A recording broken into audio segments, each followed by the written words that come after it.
Partitives. Even though non-count nouns themselves are considered uncountable, we can make them countable by using a partitive before these nouns. Partitives are phrases that are used before non-count nouns that tell us how much or how many there is. We will look at some examples of partitives as well as the singular form and plural form. One example is a cup of. In its singular form, you would say a cup of coffee. Plural, it is 2 cups of tea. A bag of. Singular form, a bag of chips. In plural form, several bags of clothes. And finally, a piece of. Singular form, a piece of pizza. In plural form, you would say 3 pieces of advice. But there are many examples of partitives in English.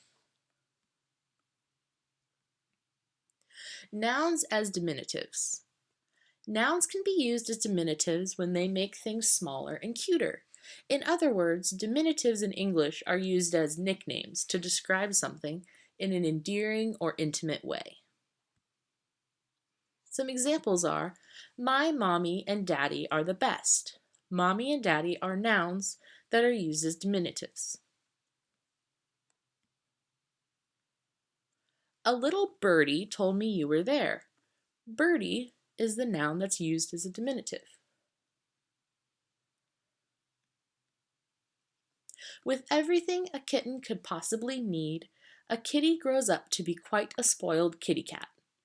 Kitty and kitty cat are the nouns as diminutives. Other words that are nouns. The names of jobs are also nouns. The doctor diagnosed the patient. Doctor is a noun.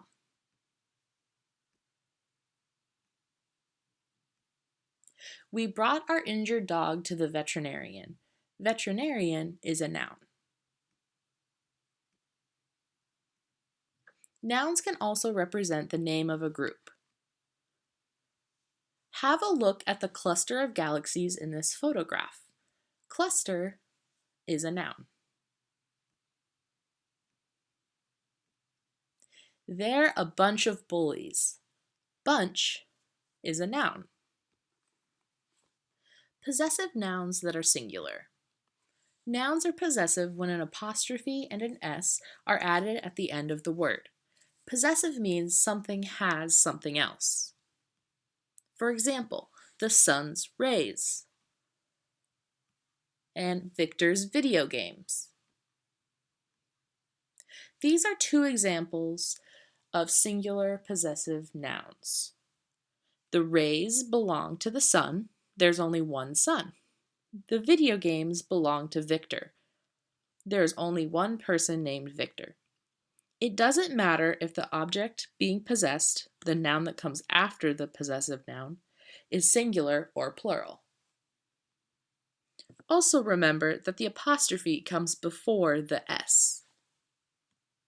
Possessive nouns, plural. Here are 2 examples of plural possessive nouns. The students' grades and the unicorn's power. There is more than one student with grades and more than one unicorn with power. Notice that the apostrophe here goes after the S.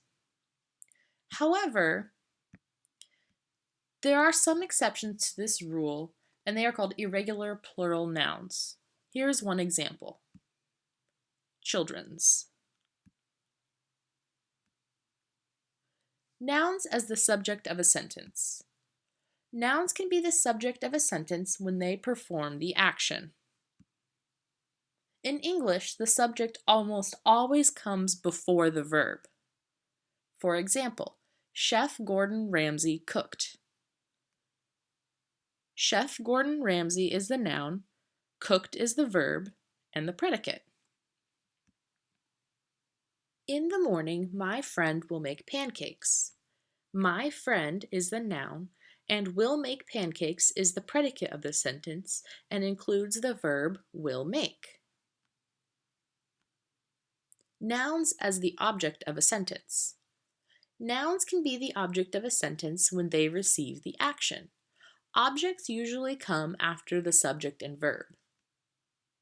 She eats pizza.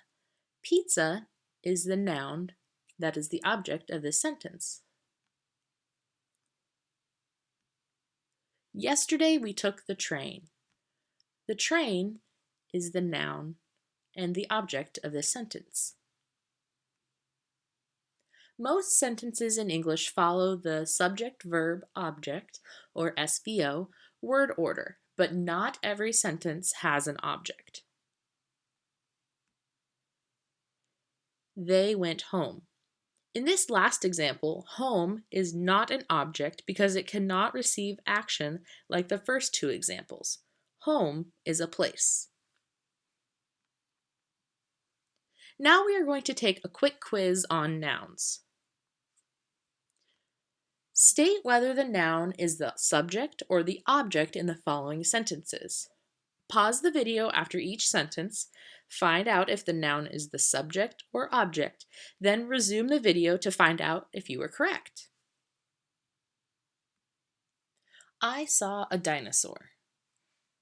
Dinosaur is the noun, and it is the object.